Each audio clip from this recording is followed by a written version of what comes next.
3, 2, 1, 0. And we're back. It's episode 4.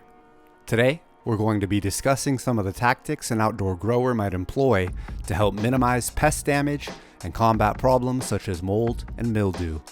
We'll look at some products one might use for these tasks and demonstrate how to use them. Additionally, we're going to use some fertilizers and briefly discuss watering. So to start, when it comes to mold and mildew, it's crucial to have your management game on point well before your plants are in flower. Horticultural oils are good first measures to combat mild infections and work well as preventatives. We will be using a product by Dr. Earth called Final Stop a little bit later in the episode. The second preventative product we will be spraying is BT, and this is a necessity in my opinion. BT, or bacillus thuringiensis, is a bacteria that's actually found in soil which infects the larval stage of a variety of insects. And what we're trying to prevent here are budworms, which before you know it, can and will destroy your crop. But more on that later. First, we're going to get into some fertilization. We are applying 2 different types of fertilizers today, the first of which is a bag of some 5-4-6 fertilizer by Dr. Earth. 5-4-6 means it has 5% nitrogen, 4% phosphorus, and 6% potassium. I like how this product contains alfalfa, which breaks down rapidly and helps with overall plant vigor. We're scratching this in just below the mulch layer where the plant's feeder roots are. Within this mulch also lives an entire ecosystem comprised of things like beneficial fungi, bacteria, isopods, etc.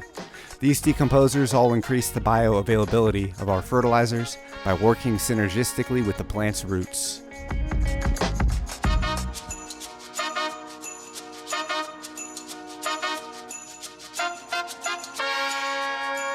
Nice to be in orbit. And here's our second bag. This is a 2-4-3 fertilizer and also has 10% calcium. It's comprised of chicken manure, which is different from the first bag. Using a variety of organic inputs helps with soil tilt and biodiversity. This in turn might assist our plant in accessing the compounds it needs to make terpenes.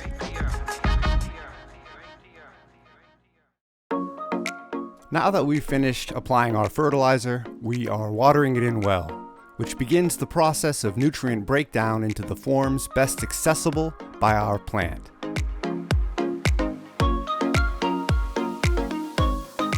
Now, being it we are growing outdoors, some level of insect damage is unavoidable. In our area, grasshoppers have been out in force, so sporadic bite marks on leaves, chunks missing here and there, these are common and should not cause too much concern unless excessive. Pest insects hatch before predator insects do, so by the time our plants are in flower, the bad guy fighting reinforcements should have arrived. That being said, mold is nothing to mess about with, especially during those times when the weather has been humid. We've returned to spray our oil-based fungicide in the early evening, the first of several such preventative sprayings we will be doing over the next couple weeks.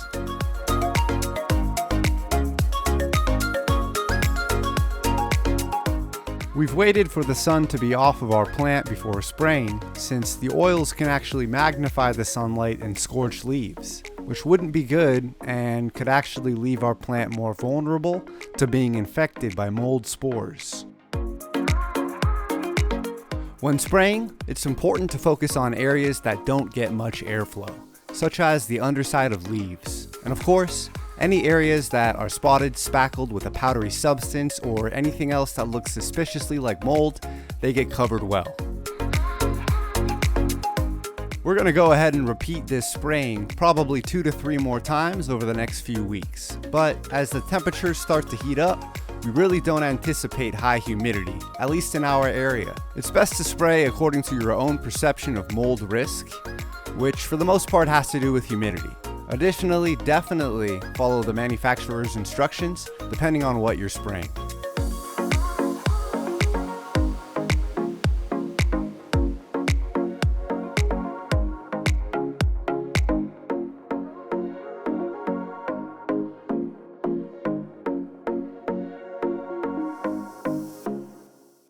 So June gloom has come and gone. We're now in the middle of summer and temperatures are in the 90s daily. We've went ahead and installed some drip line, not only to cut down on the man hours involved with watering, but because it gives the plant a more even drink throughout the day. Now while installing this, we did have to remove the ties that were holding our branches down, which is okay. For the most part, they've had enough time to harden off into those positions, and our plant is growing relatively evenly, just the same. We have our drip emitters going for about 4 to 6 hours a day at this point, which will only be bumped up as the days get hotter and hotter. It's important to saturate the root area with water as things dry out insanely fast at these temperatures.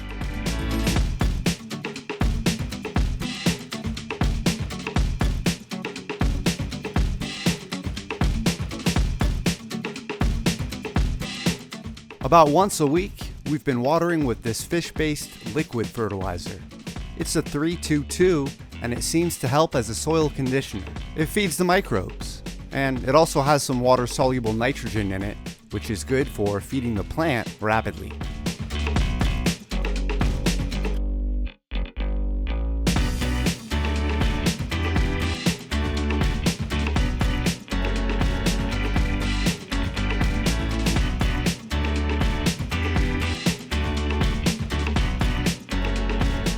Here we're using clean water to wash the stem off after feeding.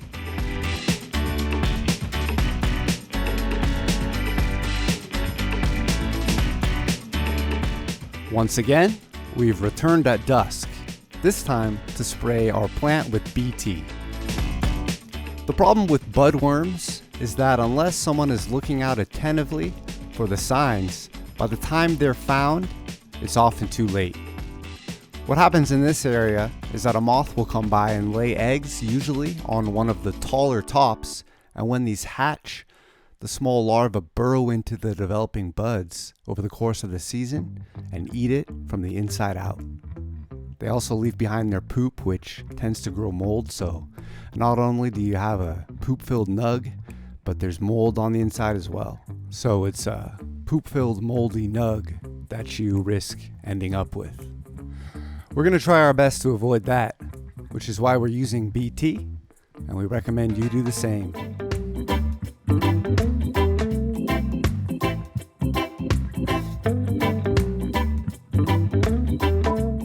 Here we're focusing on spraying mainly the tops and bud sites, as this is where the moth tends to lay its eggs.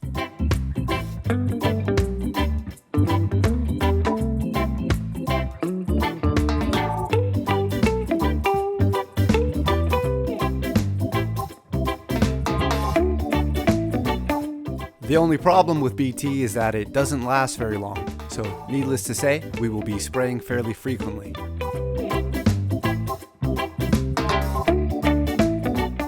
But it's all in the name of good buds, so here's to that, even if it is a little bit of extra spraying. It's safe, natural, and, in my experience, totally worth it. Well, that will wrap up episode 4. As the days get a bit shorter and our plants start to stretch, exciting times for sure.